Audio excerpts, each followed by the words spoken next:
Over the past week, the IDF and the Israeli Air Force have carried out one of the most powerful and precise operations in modern military history, striking deep inside Iran, destroying nuclear sites, missile launchers, and even taking out key figures in the Iranian regime.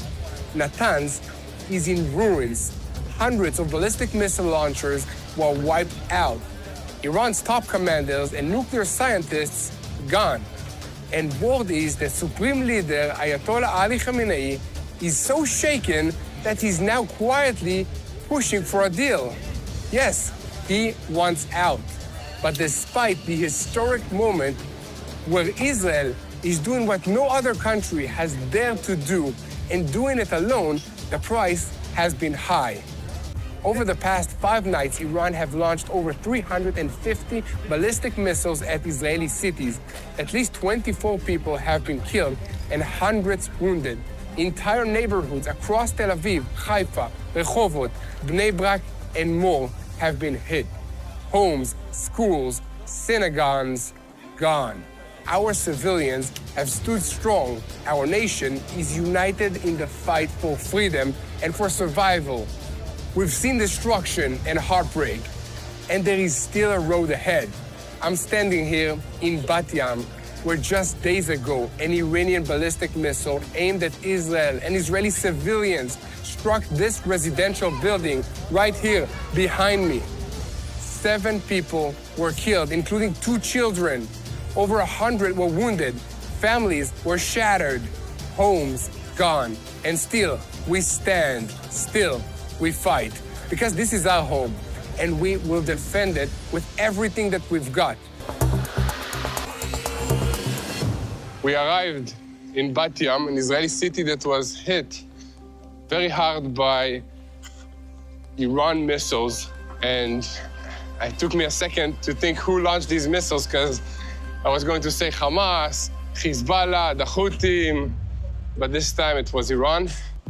And we're now going to the area of the strike to see firsthand and to show you what this evil regime wanted to do to the whole state of Israel.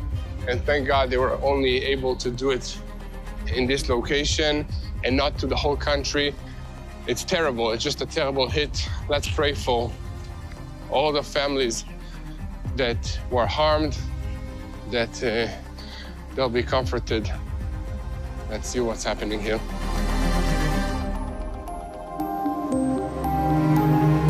I'm standing here in Bat Yam at the site of one of the deadliest strikes that we've seen in this war. It was 2:30 in the morning when our phones lit up with emergency calls warning us to take shelter. Minutes later, the air raid sirens followed, then the impact. A ballistic missile from Iran slammed into this residential building behind me, collapsing entire floors in seconds. 7 people were killed, including 2 children, and nearly 200 were injured. Families were buried under the rubble while they slept. First responders pulled survivors from the ruins, some after hours of digging. The blast shattered dozens of nearby buildings, 6 of them now marked for demolition. This wasn't an isolated incident. Over the past 5 nights, Iran have launched over 350 ballistic missiles at Israeli cities. At least 24 people have been killed and hundreds wounded.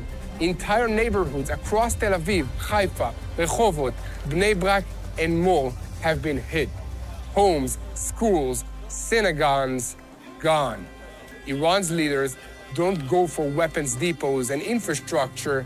They ruthlessly target Israeli civilians.